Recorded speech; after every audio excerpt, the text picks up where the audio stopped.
Persaingan pasar smartphone makin sini makin sadis aja ya, gimana enggak?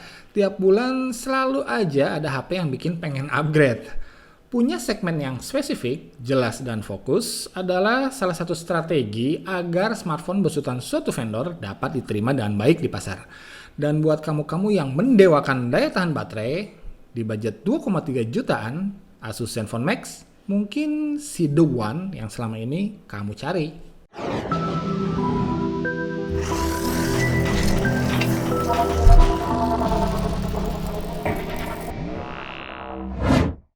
Di boxnya tertulis Made in Indonesia, so mari kita cintai produk ya gitulah. Di dalamnya ada device-nya berwarna hitam dengan list kemasan, cakep.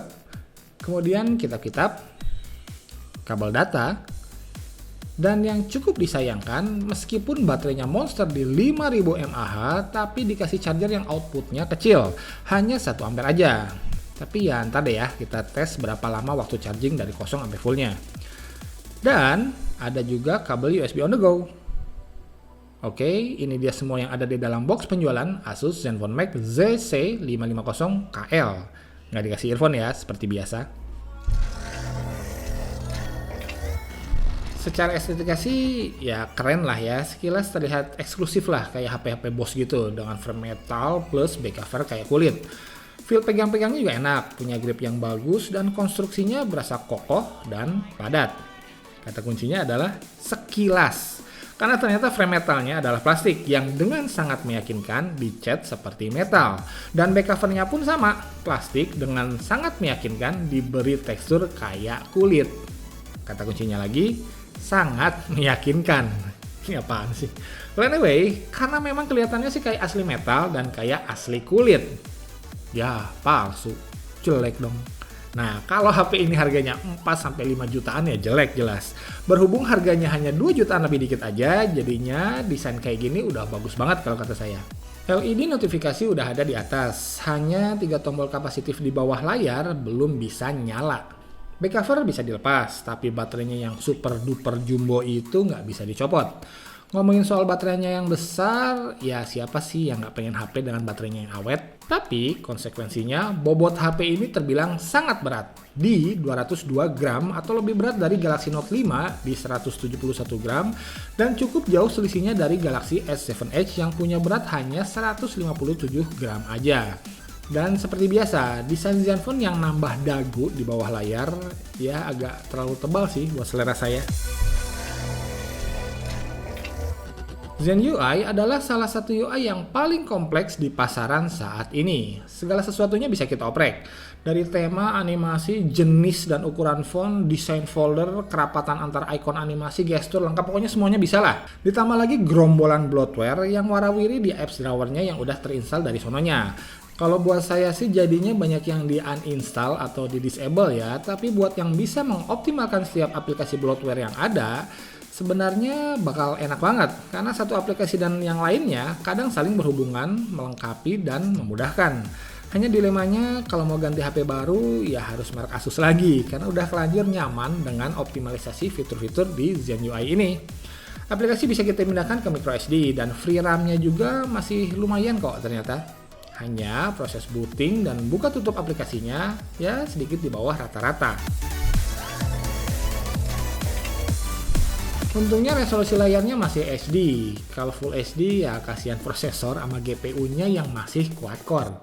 Lagian kalau masih HD juga layarnya bisa dibilang bebas penyakit kronis. Masih enak-enak aja kok. Penyajian warna dan sensitivitasnya jelas lah. Wong multitasknya support 10 sentuhan. Apalagi udah ditambahin Gorilla Glass 4. Makin mantep deh. Nah, dengan bekal otak yang masih quad-core aja, plus layar yang tadi resolusinya hanya HD, menunjukkan HP ini benar-benar fokus buat daya tahan baterainya yang pol. Karena Snapdragon 410 dikawinin sama layar resolusi HD aja hasilnya super irit daya. Ditabrak lagi sama kapasitas baterai yang monster. Ya 2 hari dengan screen on time yang luar biasa untuk pemakaian sosmed, browsing, streaming, plus gaming. Nggak ada masalah buat Asus Zenfone Max ini. 2 hari loh men. Kenapa di paket penjualannya dikasih kabel USB on the go? Karena HP ini bisa ngecas HP lain kayak powerbank. Caranya ya tinggal gabungin kabel USB on the go yang dikasih sama kabel data yang juga dikasih. Beres deh ngecas. Hanya pas baterainya habis, ngecasnya tuh lama banget. Sampai 4,5 jam lebih dikit kalau habis banget ini ya. Charger bawaannya dikasih output hanya 1 ampere aja soalnya. Kalem-kalem. Kalau pakai charger bawaan Samsung Galaxy S7 Edge yang support fast charging, gimana? Langsung saya tes dan hasilnya 4,5 jam lebih dikit juga alias sami mawon. Aduh. Isu overheat nggak ada di sini. Suhu bodinya ya nyaman-nyaman aja apapun aktivitas kita. Tapi sisi gelapnya speknya sama sekali nggak menunjukkan bahwa HP ini dirancang untuk para gamers SD dengan grafik mewah. Kayak Nova 3 ya jelas nggak nyaman mainnya. Tapi masih nyaman walau belum bebas lag buat game-game 3D kelas menengah kayak Line Touch Me, Need for Speed No Limit, atau Evil Band misalnya. Dan ini nih, Zenfone Max ini sangat-sangat cocok buat game yang harus online berjam-jam tapi grafiknya nggak terlalu kompleks kayak Clash of Clans, Heyday, atau Land Get Rich. Baik SIM 1 maupun SIM 2 udah support 4G LTE, tapi saya coba pakai 4G-nya smartphone sih nggak bisa. Ya nggak tahu deh kalau ada cara-cara khusus biar bisa nyambung. Sensor gyroscope belum ada, tapi yang lainnya termasuk magnetic sih udah komplit. Dan dicoba USB on the go, lancar jaya.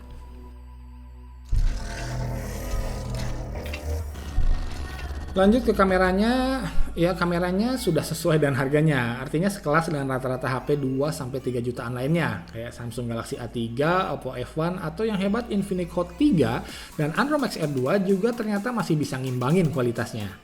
Terlihat tajam pada kondisi pencahayaan yang melimpah, agak kotor ketika harus memotret dalam kondisi low light, dan dynamic range-nya pun terlihat ya sedang-sedang aja. Untuk level harganya sih kamera Asus Zenfone Max ini nggak jelek, apalagi ditambah fitur laser autofocus yang ya sedikit banyak mampu mempercepat penguncian fokus. Dan software kameranya Asus ini terbilang sangat lengkap di kelasnya. Untuk yang suka selfie, sebenarnya secara software sih mantap ya. Selain bisa menghaluskan kulit, kita juga bisa meniruskan pipi dan memperbesar ukuran mata di sini. Hanya secara kualitas optik, ketajaman dan dynamic range kamera Asus Zenfone Max ini ya kembali masuk wilayah sedang-sedang aja.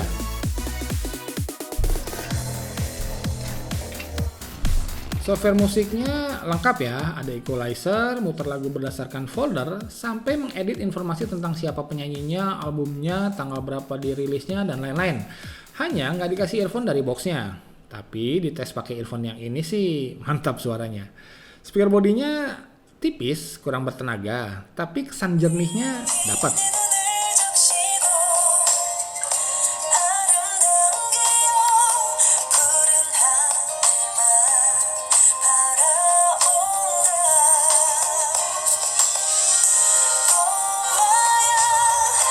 Oke, kesimpulannya, jadi buat yang pengen main VR, pengen pakai kartu smartphone, atau praktisi game-game HD sekelas Nova 3, Asus Zenfone Max ini mungkin bukan buat kamu.